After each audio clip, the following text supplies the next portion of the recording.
Everyone, welcome back to this channel. जय श्री राम। सो हम आज ये देख रहे हैं कि आप अगर मैरिड हैं, यानी कि आपकी अगर शादी हो गई है, तो आप दोनों के बीच अगर कोई प्रॉब्लम हो रहा है या फिर झगड़े ज्यादा हो रहे हैं, तो उसके पीछे का कारण क्या है।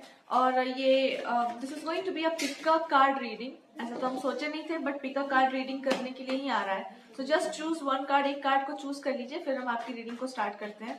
क्या कारण है आप दोनों के पीछे, इस आप दोनों के बीच की लड़ाई का। फर्स्ट कार्ड है आपके लिए पास्ट लाइफ्स।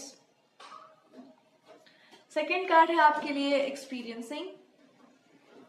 थर्ड कार्ड है आपके लिए आइसोलेशन। ठीक है, तीनों कार्ड्स आपके सामने है, आपको जो भी चूज करना है आप चूज कर लीजिए। Now let's start the reading. अगर आपने फर्स्ट कार्ड को चूज किया है जो कि है पास्ट लाइफ्स, लेट्स सी आप दोनों के बीच का जो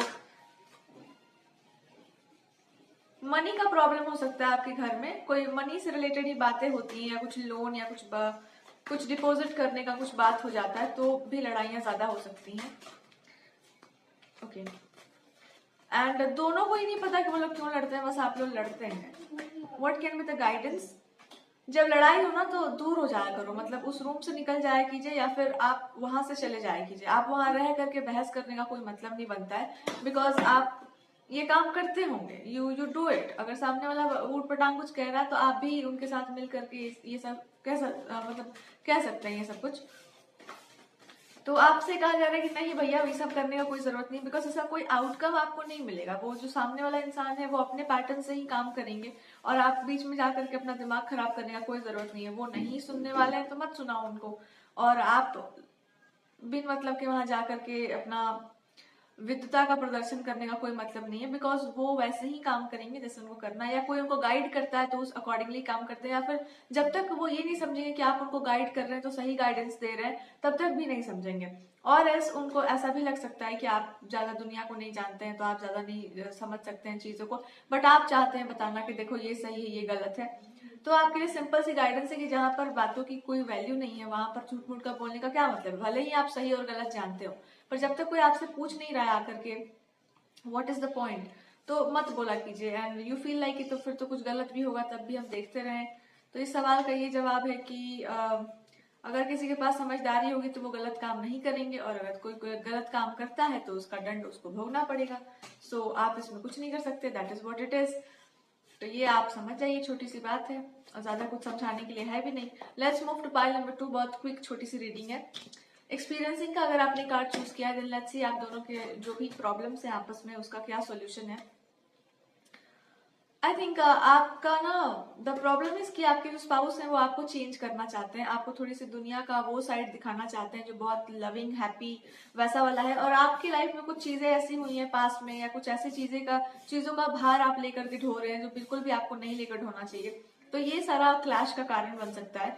इसमें क्या कहा जा रहा है, अगर आपको लगता है ना कि सामने वाला जो है ज्यादातर आप पर प्रेशर बना रहा है, अपने आप को चेंज करने की बात कर रहा है, या थोप रहे हैं वो कुछ चीजें आपके ऊपर कि यहाँ चलो वहां चलो, या उनके अपने विशेष वो आप पर थोप रहे हैं, तो ये समझना होगा आपको कि ऐसा नहीं है। अगर आप किसी के साथ रहते हैं तो फिर उस इंसान का अपना डिजायर भी होता है, तो आप अगर अपने आप को थोड़ा सा मोल्ड नहीं कर सकते, then what is the point. Suppose करो आपको एक ऐसा स्पाउस मिला जो एकदम सैड सॉन्ग सुन रहा है, एकदम डिप्रेस्ड है, तो कैसा लगेगा आपको, बुरा लगेगा ना।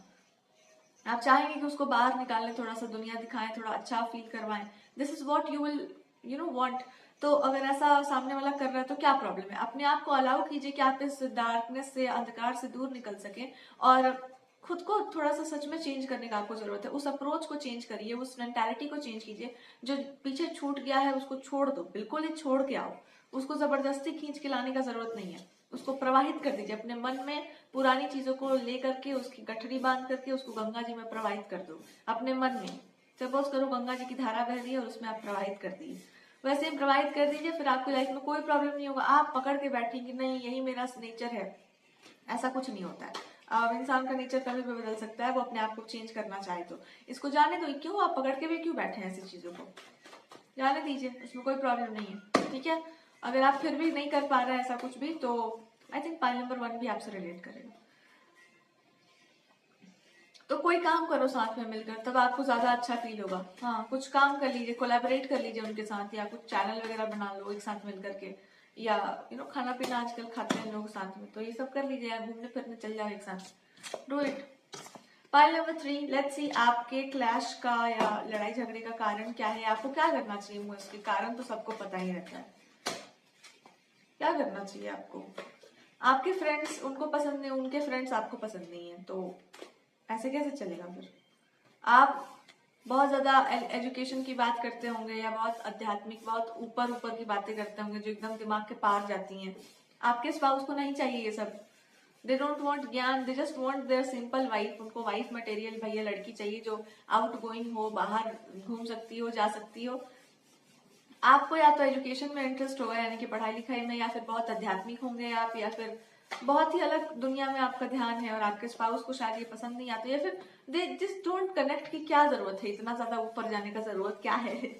Just be in this world ना, थोड़ा सा दो लोगों के साथ मिलना जुलना और ये सब करना, तो आई थिंक इसमें कुछ बुराई नहीं है। बट रियल स्पिरिचुअलिटी यही होता है कि आप जो है हर तरीके से लेंस को मूव कर सकते हैं। हम ये नहीं कह सकते, जैसे मान लीजिए हमारे यहाँ की जो देवियां हैं उनसे बड़ा तो कोई तपस्वी नहीं हो सकता, पार्वती जी से बढ़कर तपस्वी तो कोई नहीं हो सकता।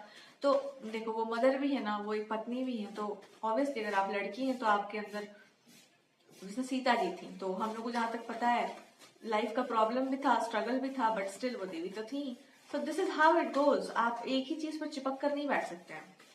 अब जैसे हम टैरो कार्ड रीडिंग कर रहे हैं, तो क्या हम अपना हाथ नहीं रख सकते, क्या हम डांस नहीं कर सकते। ऑब्वियसली आई लाइक डांसिंग, हमको बहुत ज्यादा पसंद था डांसिंग, हम करने वाले भी हैं। So this is how it is. या हम राइटिंग नहीं कर सकते, आई कैन डू इट। मतलब अगर आपका इंटरेस्ट है तो क्यों नहीं, क्या हम खाना नहीं बना सकते। तो अगर हम ये कह रहे थे नहीं जी हम तो नहीं करेंगे, तो ये तो गलत हो जाएगा, बिकॉज आप फिर उसको एक्सेप्ट नहीं कर रही हैं। अगर आपके अंदर किसी चीज को लेकर के रेजिस्टेंस है ना, उससे भागने की प्रवृत्ति है, तो इसका मतलब आप उसको स्वीकार नहीं कर रही हैं। तो भागना नहीं है किसी चीज से, उसको देख लो क्या है ऐसा। ठीक है, साथ में घूमना है, साथ में चलना है, चल लेंगे, क्या दिक्कत है। हंसना है, हंस लेंगे, क्या दिक्कत है। दिस इज हाउ, रिजिड नहीं बनना है। ठीक है, इससे आप लोगों को अच्छा फील होगा। Thank you so much. अगर आपसे रेजोनेट करता है तो tell me in the comment section. Energy को क्लेम कर लेना और चैनल को सब्सक्राइब कर लेना जल्दी जल्दी से। Thank you so much. जय श्री राम।